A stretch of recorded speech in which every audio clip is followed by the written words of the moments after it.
وَلَقَدْ يَسَّرْنَا الْقُرْآنَ لِلذِّكْرِ فَهَلْ مِن مُّدَّكِرٍ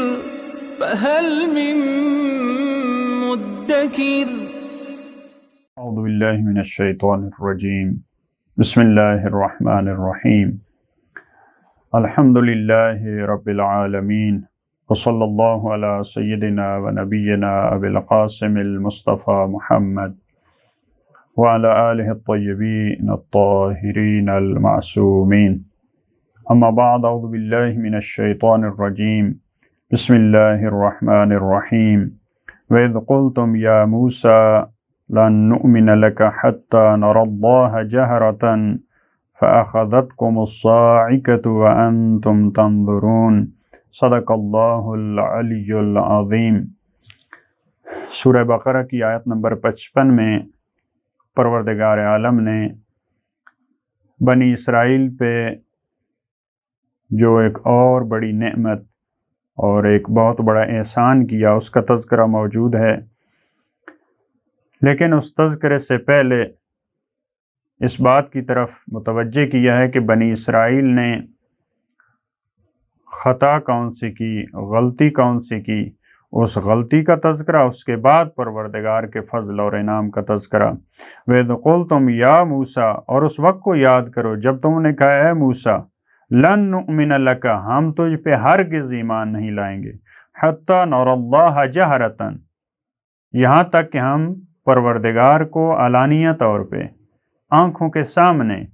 یعنی جیسے ہم خود ایک دوسرے کو دیکھتے ہیں، جہرتاً کا یہ مطلب ہوتا ہے کہ ہم آشکارا اس کو دیکھ نہ لیں، جب تک ہم نہیں دیکھیں گے پروردگار کو ہم تجھ پہ ایمان نہیں لائیں گے۔ تو یہاں دوسری آیات میں اس کی تفصیل ہے کہ حضرت موسیٰ نے جب تورات لی اور یہ بیان کیا کہ مجھ سے پروردگار عالم نے کلام کیا ہے، اسی وجہ سے حضرت موسیٰ کو کلیم اللہ کہا جاتا ہے، تو ایک تعداد ایسی تھی جنہوں نے کہا کہ ہم نہیں مانیں گے، ہم کیسے مانیں کہ پروردگار نے تو اس سے بات کی ہے، جب تک ہم دیکھ نہ لیں پروردگار کو اپنی آنکھوں سے ہم اس وقت تک قبول نہیں کریں گے۔ جب یہ انہوں نے بات کی فَأَخَذَتْكُمُ الصَّاعِقَةُ وَأَنْتُمْ تَنظُرُونَ، تو تمہیں بجلی نے، آسمانی بجلی نے اپنی گرفت میں لے لیا، وَأَنْتُمْ تَنظُرُونَ، اور تم دیکھتے رہ گئے۔ بعض دوسری آیات میں اس کی تفصیل ہے کہ 70 افراد کا حضرت موسیٰ نے انتخاب کیا اور ان کو لے کے گئے، ان کی درخواست پہ، ان کے اصرار پہ یہ حضرت موسیٰ نے پروردگار سے چاہا، تو ان آیات میں موجود ہے کہ پروردگار عالم نے یہاں پہ بجلی کے لفظ ہیں، بعض آیات میں رجفہ کے لفظ ہیں، بعض آیات میں فلما تجلی ربہ للجبل، پروردگار عالم نے اپنی تجلی کی اس پہاڑ پہ تو اس کو برداشت نہ کر سکے۔ یہاں پہ تذکرہ نہیں ہے، لیکن دوسری آیات میں ہے کہ یہ مردہ حالت میں گر گئے، یہاں پہ اس نعمت کا تذکرہ ہے ثم بعثناکم من بعد موتکم لعلکم تشکرون، پھر ہم نے تمہیں زندہ کیا تمہارے مرنے کے بعد۔ اب اس سے پہلے والی آیات میں مرنے کا تذکرہ نہیں ہے، لیکن اس آیت میں زندہ ہونے کا تذکرہ ہے مرنے کے بعد، تو ہمیں یہاں سے یہ بات سمجھ میں آ رہی کہ جب وہ اس بجلی کی چمک کا یا اس کی جو رجفہ تھی، جو زلزلہ اور جو لرزہ زمین میں طاری ہوا، جو پروردگار متجلی ہوا اس پہاڑ پہ، تو جب وہ پہاڑ برداشت نہ کر سکا تو یہ بھی وہاں پہ گر گئے، اور وہاں پہ حضرت موسیٰ نے پھر پروردگار سے یہ دعا کی کہ پروردگارہ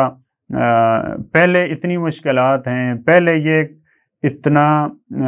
مجھے تنگ کر رہے ہیں، کہہ رہے ہیں کہ ہمیں تو کیوں لے کے آیا ہے اب یہاں ان بیابانوں میں، اتنی مشکلات میں، اتنی سختیوں میں، تو پروردگارہ التماس کی کہ پروردگارہ ان کو زندہ کر دے، تو لہٰذا لیکن یہاں پہ مختصر انداز میں بیان کیا ثم بعثناکم من بعد موتکم، پھر ہم نے تمہیں زندہ کیا تمہاری موت کے بعد، شاید تم شکر گزار بن جاؤ۔ البتہ یہ جو آیت ہے ثم بعثناکم من بعد موتکم، بعض مفسرین نے یہ سمجھا کہ یہ مشکل کام ہے کہ پروردگار اس دنیا میں کسی کی جان لینے کے بعد پھر اس کو زندہ کرے، لیکن یہ مشکل کام نہیں ہے۔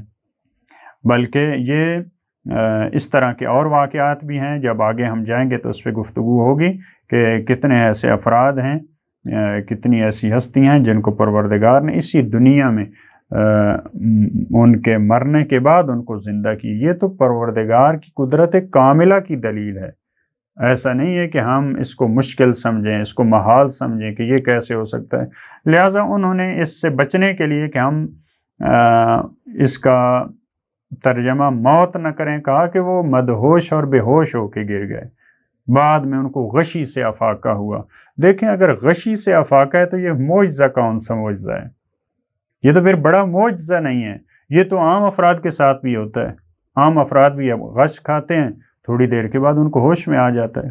یہ پروردگار عالم احسانات اور بہت بڑی نعمتوں کا تذکرہ کر رہا ہے۔ بہت بڑی نعمت وہی ہو سکتی ہے بنی اسرائیل پہ جو عالمین میں کسی کو نہیں دی، وہ یہ اسی طرح سے ہو سکتی ہے کہ وہ بے مثال، بے نظیر یا آپ کہیں کم نظیر نعمت تھی، جو کم جو ہے وہ اس طرح کے مسائل پیش آتے ہیں دنیا میں۔ اور اس کے بعد والی آیت میں وَظَلَّلْنَا عَلَيْكُمُ الْغَمَامَ، یہ ایک اور نعمت ہے۔ دیکھیں حضرت موسیٰ ان کو لے کے جب سمندر سے گزرے، صحرائے سینا میں پہنچے، تورات بھی اسی طرح سے بیان کرتی ہے اور بعض دوسری آیات میں بھی اس سے قریب قریب مفہوم کی آیات موجود ہیں کہ یہ ایسی جگہ پہ پہنچے جہاں پہ سایہ نہیں ہے، جہاں پہ مکانات نہیں ہیں، جہاں پہ کھانے کے امکانات نہیں ہیں، جہاں پہ پانی نہیں ہے، ایک بیابان ہے جس کو مفسرین اور اسی طرح تورات میں صحرائے سینا کے نام سے بیان کیا گیا۔ کہا وَظَلَّلْنَا عَلَيْكُمُ الْغَمَامَ، وہاں سائے کی مشکل تھی، دھوپ کی مشکل تھی۔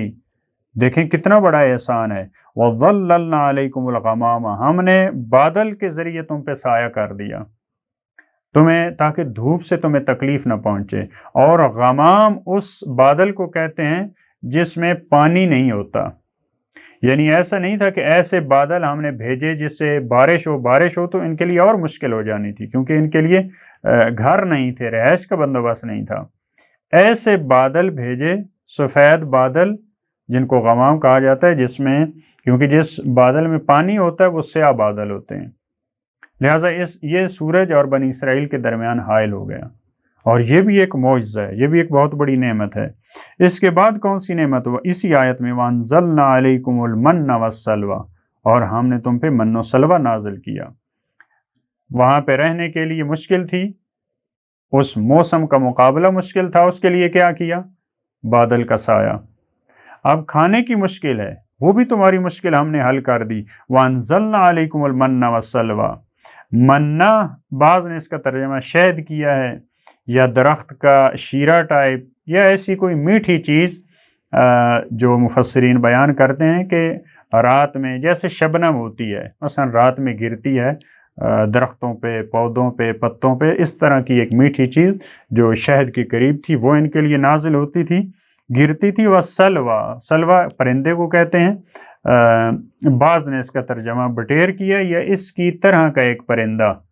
یعنی بہرحال گوشت جس سے ان کو حاصل ہو سکے ایسا پرندہ وہ ان کے اختیار میں دیا۔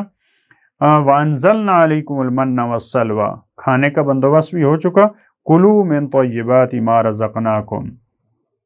اب تم کھاؤ پاکیزہ چیزوں میں سے جو ہم نے تمہیں عطا کی ہیں، جو ہم نے تمہیں رزق دیا ہے۔ یہ بہت بڑے انعامات ہیں۔ وَمَا ظَلَمُونَا وَلَٰكِن كَانُوا أَنفُسَهُمْ يَظْلِمُونَ، اور انہوں نے ہم پہ ظلم نہیں کیا۔ اتنی بڑی نعمتوں کے بعد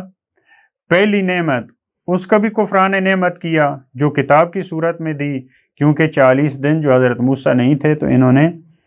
گوسالے کی پرستش اور بچڑے کی پرستش شروع کر دی، اور یہ جو پھر حضرت موسیٰ سے کہا ہمیں خدا کو علانیہ طور پہ، آشکارا طور پہ دکھائیں، یہ بھی ان کی نافرمانی تھی، یہ بھی ان کا ظلم تھا۔ اور یہ جو ابھی ان کو گوشت مل رہا ہے اور یہ شہد قسم کی ایک چیز مل رہی ہے، اس میں بھی انہوں نے کفران نعمت کیا، جس کا تذکرہ آگے چل کے آئے گا۔ یہ کہا کہ ہم یہ کھا کھا کے تھک چکے ہیں، لہٰذا یہ انہوں نے ہم پہ ظلم نہیں کیا۔ پروردگار پہ کوئی ظلم نہیں کر سکتا، ایسا نہیں ہم شرک کے ذریعے، ہم خدا کی نافرمانی کے ذریعے خدا پہ ظلم کر رہے ہیں، خدا پہ ظلم کوئی نہیں کر سکتا۔ وما ظلمونا ولکن کانوا انفسہم یظلمون، یقیناً انہوں نے فقط اپنے نفسوں پہ ظلم کیا، یہ اپنے نفسوں پہ ظلم کرنے والے تھے۔ جب انسان اللہ کی نافرمانی کرتا ہے، شرک کرتا ہے، گناہ کرتا ہے، وہ در حقیقت اپنا نقصان کر رہا ہوتا ہے۔ پروردگارہ ہمیں اپنی معصیت کرنے سے، اپنی نافرمانی کرنے سے، تیرے ساتھ شرک کرنے سے بچا اور اپنی اطاعت اور بندگی کی توفیق عطا فرما۔ اللہم صلی علی محمد و آل محمد۔